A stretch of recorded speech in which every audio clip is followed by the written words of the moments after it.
Hi guys, it's our Shawn McBride, business lawyer. We're going to be talking today about assessing risk for your products and ingredients when you're offering a product for sale. This came from a viewer question that we've seen here on our channel, and we wanted to make sure we address it. So we like to get these types of questions. We always tell people put questions and comments and keep them general in nature because other people can see the comments. But how do you assess the risks of what's going into your product? And there's a couple different layers of risk, right? There's the risk of supply risk, which is becoming a very big risk these days with the supply chain issues we're seeing. Can you continue to get that product? Will you be able to continue to sell it, right? That may become a very important decision for you and your business. But beyond that, another issue is, what do we see these products as doing? How could they interact with other people, and what's the risk there?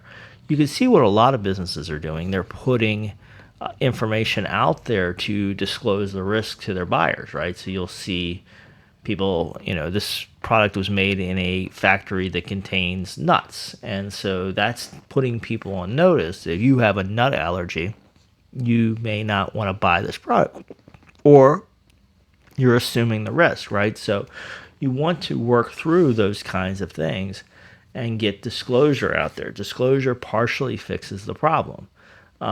Then you need to understand who are your vendors and what are they doing. This is true of any business, and it becomes particularly important in a manufactured product, a food product, that you really understand what you're getting.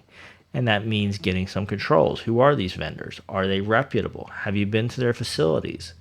Do they do what they say they're doing? Is everything clean and neat and tidy, right? Is there stuff that's getting in there that's contaminating the product? These are all things that you're going to want to investigate to understand that risk of what's in your product.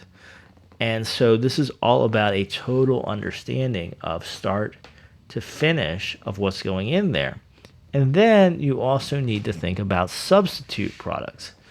As is the case in the world, and occasionally you'll be changing suppliers, you might be changing vendors, situations might change. And so you've got to then look at, do I have the best deal here? And when I change vendors, what all changes? Does the product change? Does the risk change? Do I need to now go back and recheck all those things I checked before, right? These are all important things to assessing risk in your products. Similar analysis is going to apply to non-physical, non-food products, as far as, what is my supply chain? What is my risk? Could I have a disruption? Could it make my product defective? Let's say I'm manufacturing some electronic device and I'm assembling components. Well, if one component changes, it could change the way the whole electric system works. So I got to understand that risk.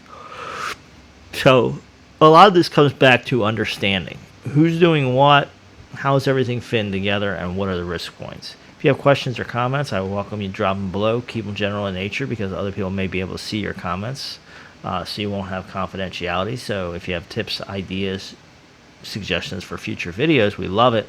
But don't put things there you don't want other people seeing. Thanks for tuning in today, folks. Look forward to joining you for another video soon.